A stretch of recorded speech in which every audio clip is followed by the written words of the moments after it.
Hi friends, welcome to innovation and infinity channel. இன்றைக்கி நான் உங்களுக்கு ஒரு இன்ட்ரெஸ்டிங்கான விஷயம் தான் சொல்ல போகிறேன். செம்பருத்தி பூ இருக்கு இல்லையா, அதை நம்ம செடியிலேருந்து பறிக்காமல் விட்டுருவோம்.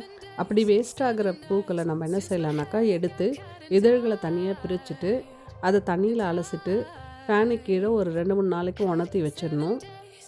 செம்பருத்தி இதழ்கள் நல்லா ட்ரை ஆன பிறகு அதை மிக்சியில் போட்டு பொடி பண்ணி ஏர்டைட் கண்டெய்னர் பாக்ஸில் போட்டு மூடி வச்சுக்கணும். இந்த பொடியை நம்ம தண்ணியில் போட்டு ஒரு 5 நிமிஷம் ஊற வச்சுட்டு அதை தலையில் நல்லா அப்ளை பண்ணி ஒரு 1/2 அன் ஹவர் விட்டு தலை குளிச்சோன்னா முடி நல்லா ஷைனிங்காகவும் சாஃப்டாகவும் இருக்கும். அது மட்டும் இல்லாமல் நம்மளோட உடம்புல இருக்க உஷ்ணம் குறையிறதுக்கான வாய்ப்பும் உண்டு.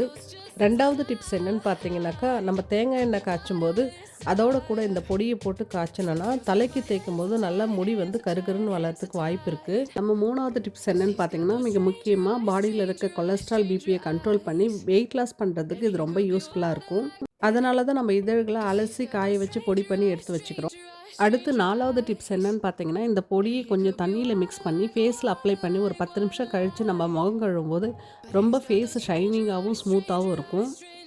லாஸ்ட்டாக 5வது டிப்ஸ் என்னன்னு சொன்னாக்கா, இந்த இதழ்களை நம்ம மிக்சியில் போடாமல் டைரெக்டாக சீயக்காய் அரைக்கும் போது அரைச்சி வச்சுக்கிட்டா நம்ம தலை குளிக்கும் போது யூஸ் பண்ணுறதுக்கு நல்லாவே இருக்கும்.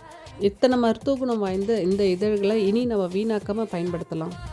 தேங்க்யூ ஃப்ரெண்ட்ஸ் ஃபார் வாட்சிங் this video. Take care. Bye bye.